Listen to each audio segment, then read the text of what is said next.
So we're going to get to the substantive part of the day today. I just want to emphasize and clarify the focus of our event. So this event today is not about justifying a gradual reduction in restrictive practices. Instead, we're focusing on what evidence and strategies we already have, and then what more is needed to accelerate their complete elimination.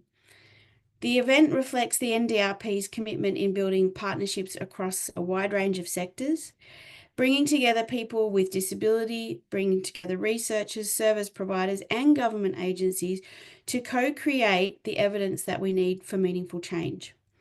Our mission at the NDRP is to develop collaborative and inclusive research that informs policies and practice aligned with human rights, ensuring that the elimination of restrictive practices becomes a shared goal and not an isolated ambition. Partnerships built through events like this are actually essential in turning that research into actionable outcomes. So I'm very pleased now to introduce everyone to the wonderful Jane Britt. She is a leading disabled consultant and our facilitator for today. Jane has a huge wealth of experience that would take most of the day to go through, and some great expertise, and will ensure today's discussions are engaging, respectful, and productive. Now, I'm going to hand over to you, Jane, and I hope everybody enjoys the rest of the session. Thank you.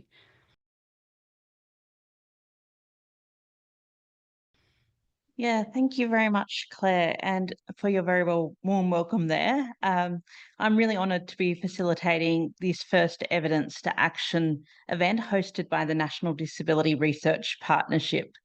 Thank you, Minister Rishworth, and to Alastair McEwin also for setting the scene for today's discussions. My pronouns are she, her. I am joining you from the lands of the Yagara and Turrbal people. And just a bit of a description of me. I'm a white woman. I have long blonde hair. I wish I had put in Christmas earrings as well, like Claire did, but I do have little pearls in and a checked shirt.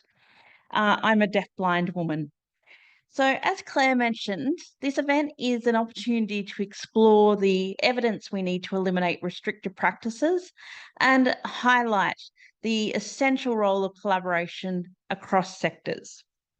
It's also a platform where the voices and experiences of people with disability are front and centre, helping us shape future policy and practice. As part of the NDRP's commitment to role modelling best practices in accessibility and inclusion, the NDRP is working to embed accessible ways of working in everything they do, so including events like this. So Auslan interpretation is available throughout this event.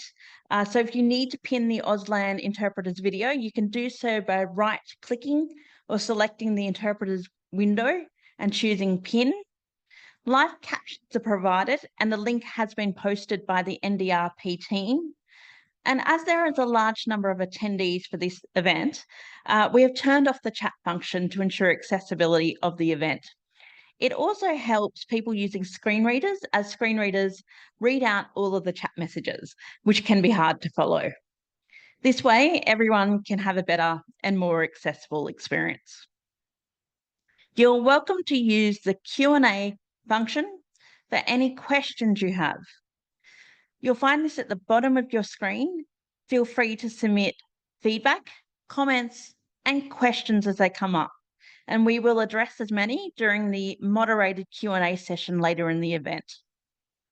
If you encounter any technical difficulties or have other access needs, please reach out to our event support team, who will post contact details. I just want to highlight one important aspect of today's event before we get things rolling, which is managing our time and transitions for the Auslan interpreters. So I will need to pause or briefly interrupt speakers to allow the interpreters to switch, and I will certainly be keeping speakers to their allotted time.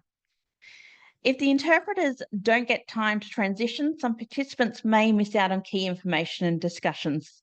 So thank you very much for your understanding and patience as we work to make this event accessible for everyone. I'll be guiding us through each section, and if there's any changes or announcements during the event, I'll let you know. So the plan for today is to have a first session that will build on the findings from the Disability Royal Commission and provide insights into the impact of restrictive practices on individuals and communities. We'll hear from speakers who have worked closely on this issue to uncover the lifelong harm caused by these practices. After a break, we'll have a second session which will explore the types of evidence and strategies needed to reduce and eliminate restrictive practices. We will hear from senior officials and CEOs and conclude with a moderated Q&A, where you can ask questions and engage with the panel. After the break, our final session will focus on disability-led research and the importance of better using existing evidence. We'll look at what evidence is needed and future insights from advocates and others closely involved with how the next steps might be taken and the role of research in filling evidence gaps and driving policy change. Today's discussions will address sensitive topics, including trauma, restrictive practices, and the impact of these practices on individuals and families. These conversations may be difficult, or the content may be very difficult for some participants. Please take care of yourselves, and if you need to step away throughout the event, feel free to step away and rejoin at any time. A list of support services will be shared by our event team, and we encourage you to reach out if you need assistance or support during or after this event. We want to ensure this is a safe and respectful space for everyone. We encourage you to engage fully, listen with empathy, and contribute to the conversation. So before we dive into this conversation, I really want to acknowledge something important. The term eliminating restrictive practices is based on human rights principles and might not be familiar or clear to everyone. Restrictive practices are actions that take away a person's freedom or ability to make their own choices. This can include things like physically restraining someone or preventing them from making their own decisions.